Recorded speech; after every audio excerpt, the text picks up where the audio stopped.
One of the concerns during the debate around the anti-smacking law was that kids would use this against their parents and tell authorities that they were being smacked.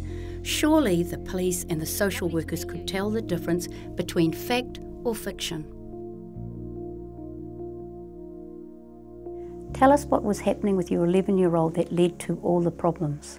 She went to the school counsellor because she'd taken a knife from home to school, and we found out that she'd been hanging out with girls that were cutting and, you know, having issues like that, and that was quite popular or a way to be accepted. And the teacher had found it on her, and so the teacher took her to the school counsellor, and then she said that she was having trouble at home, and she was, you know, there was smacking and there was abuse, and she was, you know, getting yelled at, and then it just developed from there, and the story got bigger and bigger. And how did they react? The school counsellor rang the local community constable, who said that that was a SIFS matter and they needed to contact SIFS. And I got a phone call on my cell phone, so I rang Adrian at work, and then we went down to their office and got these allegations thrown at us and just completely taken by surprise. So your 4 children were removed within 24 hours without any investigation? They were removed within 2 hours, really. It was immediate. We never got to see the kids. As they said, if we didn't agree for the kids to be removed, that they would take us to court and take them by order, and then we wouldn't see them for months. So how many children were removed? 4. The oldest was 16, then the next one 11, 7 and 2 or 3. Just 2. Yeah. Could you tell me what the most serious allegation was? Me strangling her and her having bruises weekly down the sides of her neck, punching her in the face, Andrea punching her in the stomach. Hitting her over the head with a frying pan. Of course, they've had to investigate, but what is amazing is they didn't actually investigate anything. They didn't speak to anybody. They spoke to our daughter, and that was it. Andrea gave them phone numbers of our doctors, her teachers, family, friends, family, for them Principals. to go principals, previous principals, for them to go speak to, just to get an insight as to who we were and what we are as a family. And they didn't do any of it. So they took the word of an 11-year-old young girl that had obvious problems. Were there any physical evidence to support the things that your 11-year-old was saying? She had 2 nondescript bruises on one of her arms here. They said that those were grab marks, and they quite well could have been. But the thing was, she played a scrag rugby tournament about 3 days earlier as part of it, and her older sister had said that they'd had quite a decent play fight some days earlier, and the other thing was she had a mark under one of her eyes, and she said that's where Dad had punched her. And on reading the doctor's report, the doctor said it could well be a small bruise, but it equally could be a pigmentation or a skin imperfection, but given what SIFS have told us, it must be a bruise. But it's actually pigmentation under her eye. And we offered to provide photographs, and even when she still had that mark on her eye 3 months later, they still weren't willing to admit that it was just pigmentation. And what did the social worker actually say to you personally?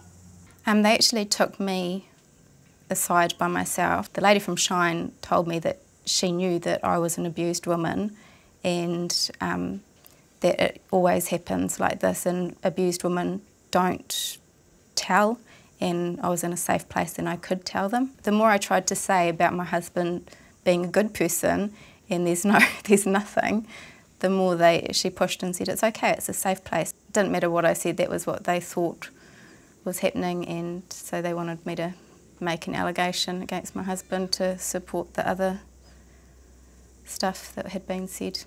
The other concerning thing for me is that as a policeman, then they obviously knew that you were somebody that had reputable character. No, from the very first thing one of the social workers said to me was, we have proof that you've abused your daughter.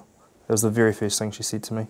So that in their minds, there was no investigation to have. We really felt that SIFs used her. They took in a kid who was already struggling, and they had an agenda of their own, and they used her for that agenda. And at the end of it all, when it was all said and done, when they realised they weren't going to get what they wanted from it, they just pulled out and left us with a mess. Your daughter actually admitted she made up the stories. Yep.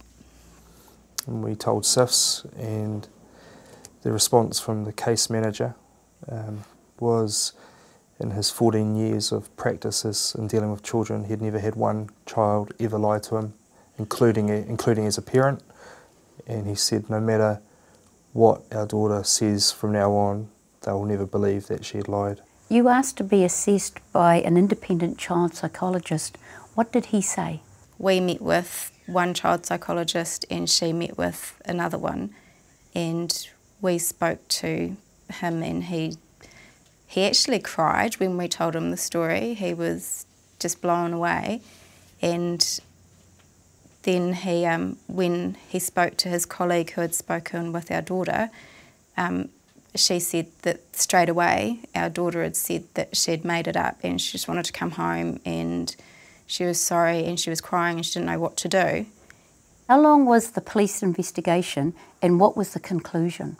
At the end of the day, the police came to the conclusion that there was no evidence to support any charges to be laid, and that's where the police investigation ended. And how long was it before you got your children back? Got my 3 children back, not the one that had made the allegations.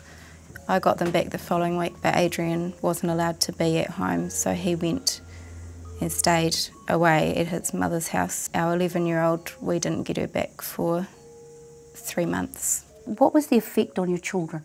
They were traumatised by it. They were really scared of being taken away. They were scared of going anywhere without me, and they were just very clingy. Didn't want to go to school, didn't want to be away from us, was constantly asking where Daddy was and why they, and just crying a lot. And even now it's still, when we do anything, like even me going to tech and him going to work on shift work, they're really worried, when is Daddy going to come home? Why isn't Daddy here for dinner? And it's like, he's at work, and it's like, what time will he be home? And they just really upset still. Now, what effect has it all been as parents? As parents, we're scared. We're scared to discipline our kids in any way. This just completely... Not any confidence. So there were no police charges, and SIFs realised, came to the conclusion that the claims were false. And are your records clean? Not at all. SIFs have got their full records. SIFs, I believe, will always maintain, like they said to us, they'll always maintain that what our daughter said was true. They just can't prove it. The police obviously came to the conclusion that they believed, if anything, it was only a parenting issue. But the problem with that is everything that was said and done, all the notes, all the files, everything that was written down is on the police record. So while it's not a criminal record, it's still there, and it will affect me in any future job that I try and get.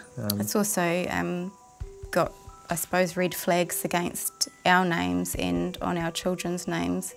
So even something simple like taking the kids to the doctor, or if they had to go to the hospital for any reason, which our daughter had to go to the hospital, I take her and they immediately take her away and question her, and so there's red flags everywhere saying this family is an abusive family. So what would your message be to other parents? Be careful. Yeah. Be aware as well to what can happen to good parents. Just be careful and be aware, and don't think that it's not going to happen to you.